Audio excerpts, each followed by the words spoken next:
Hey y'all, Brittany here to Heartwork, and today I wanted to talk with you about how to stay inspired as a teacher. Listen, this year has been, well, last year I should say, has been so tricky, and even this school year is hard for educators, whether you're working from home like me or you are in the classroom like me. There's a whole slew of challenges that come with teaching during a pandemic. And so there are some things that I have found that have brought me joy. And all 2021, honey, I am cultivating joy. I'm not doing anything that does not bring me happiness or joy to some degree, or just give me life. And so I wanted to share 5 things with you that actually give me joy or give me life as an educator. So the number one thing, the first thing I should say that I do is I write down a list of 3 things, and I talk with my hands, but I write down a list of 3 things that I want to do by the end of the school day every day. Now, our to-do list never ever ends, and you know what they say, it's kind of like lesson planning.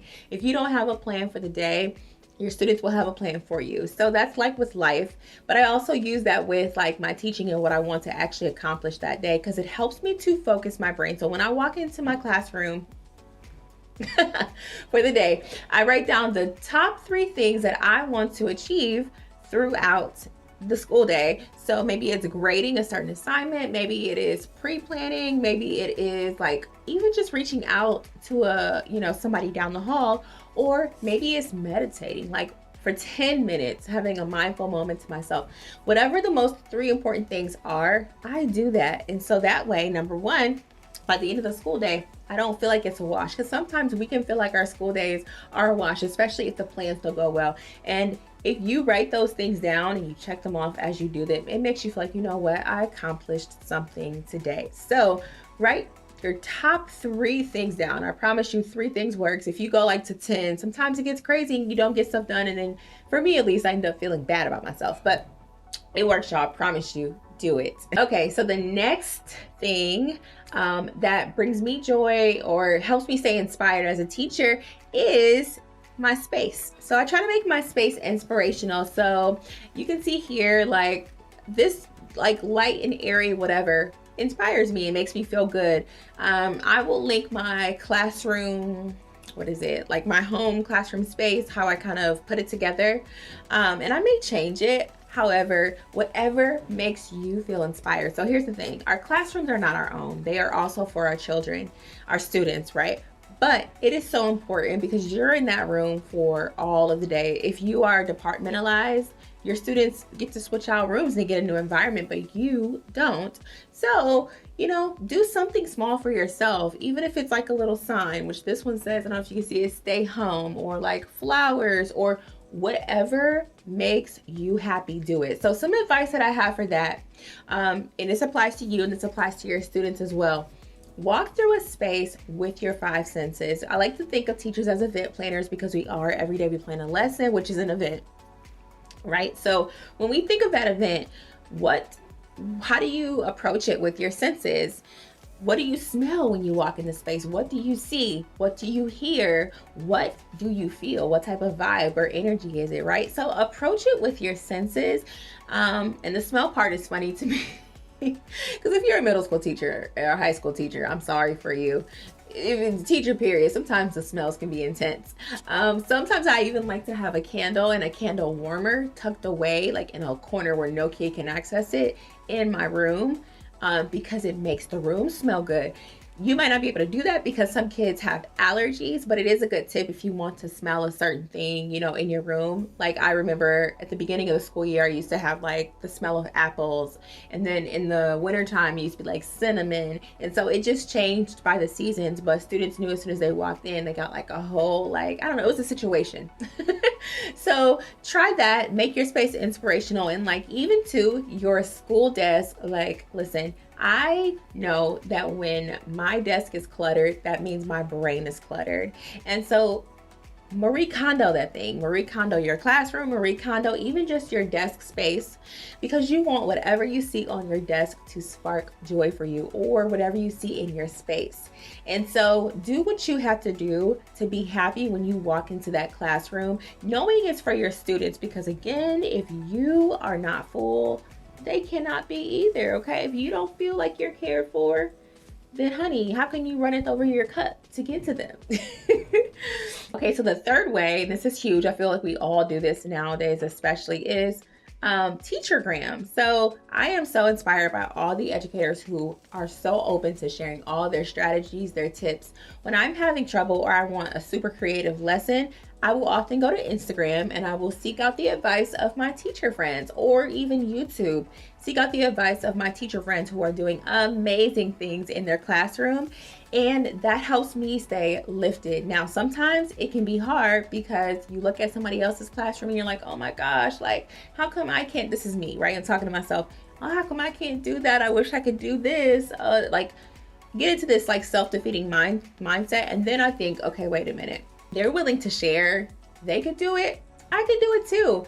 And so just go to Teachergram, even just search up like a hashtag of something that you're looking for. Maybe it's a lesson idea on fractions. Search up hashtag fractions. I don't know, I'm making this up, right? But you can find so many ideas and stay inspired, and even just like a little boost of energy or confidence. I find that on Instagram. I don't follow anybody who does not inspire me. Like, what's the point of that, right? So hopefully the people you inspire, or the people that you follow, inspire you too. So just go to Teachergram, y'all, for some advice and be around your people, okay? Okay, so the fourth way that I stay inspired as a teacher is I have learned to say no. So saying no, I think I explained earlier, like my word for the year is cultivate. Okay, and that means cultivate anything that brings me joy. So if it does not bring me joy, my answer is no. And I have gotten more comfortable with saying no. So shout out to Casey Morris and her podcast. Like, if it's not a heck yes, then it's going to be a no for me. And I'm just kind of at that point in my life where I'm prioritizing things that are important to me.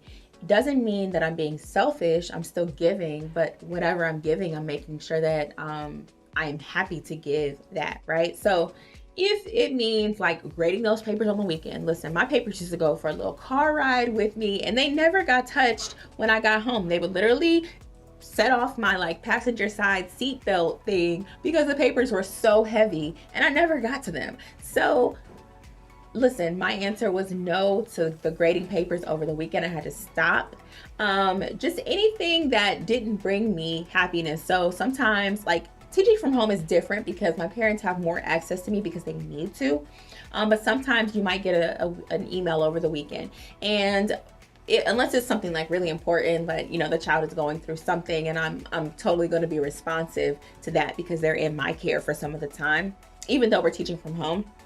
If it's something that can wait until Monday, I will let it wait till Monday because boundaries are really important to have a family, and you know, I have my, you know, life too. So I think it's important that you set those boundaries and that you say no. And if it's not something that you do, just start practicing it. It's like a muscle. The more you say no, the easier it gets to say no. But the important part of that, I think, is like saying no to things that don't fuel you and give you energy. And we are asked to do so much as educators. So, you know, and we pull from here and there to make the heavens move for our students. But I think that sometimes you gotta like back it up and just say, nope, not today, sis. Okay, and the last way that I stay inspired as a teacher is gratitude. So I have heard it time and time again that the people who are the happiest in their life practice gratitude on a consistent basis. So whether for you that's a gratitude journal, even for me, y'all, YouTube is a form of gratitude because I look back on my videos and I'm like, oh my gosh, like look at how far I've come, or whatever the case. Like that's a form of gratitude for me. But one way that I absolutely love is I have a binder of student notes, student thank you notes. I have two really huge binders, as a matter of fact, from when I started teaching. I kept those and I look at those all of the time. They, of course, are my why. Students are my why. And when I look back at those notes, I'm reminded of why I do what I do. It's like little stuff, y'all, like little cats and dogs, like that students have drawn for me. But yeah, and especially like now, let's think, like I'm teaching from home. I don't get those little letters. It kind of makes me sad thinking about it. I don't get those little letters or those little pictures. And I'm not sure if I would want to with teaching in a pandemic, you know, just germy stuff. Now my mind is like switched over that. But anyway, that's neither here nor there. Listen, I miss just a little simple, sweet note from students, and I kept those. And when I'm feeling low or down, I open it up, I look at it, I smile, and it makes me feel like, you know what, girl, you can do this.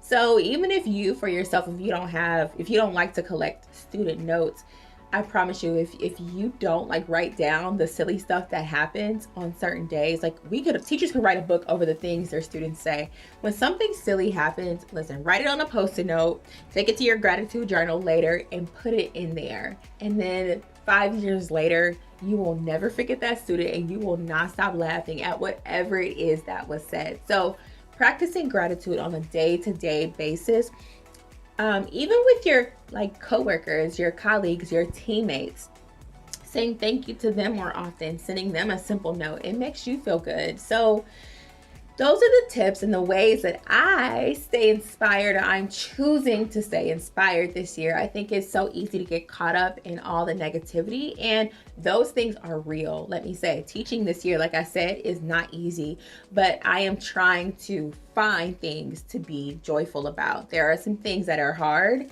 but there's a lot to be thankful for because I am still alive. And there was a point in time in which I prayed for this. I prayed for this, what I'm doing right now, to be able to teach kids and inspire them. And if I can go back to those days that I prayed and I asked God to help me pass this praxis test or pass this whatever, ed TPA, I think is what it's called, all those little things, just let me be a real teacher. I can only be thankful. So yes, y'all, I hope that this inspired you. I hope that if you don't do some of these things already, maybe it'll allow you, or inspire you rather, to do some of these things. And let me know, what do you do to stay inspired? Drop it in the comments, and I will see all of y'all next time. Bye.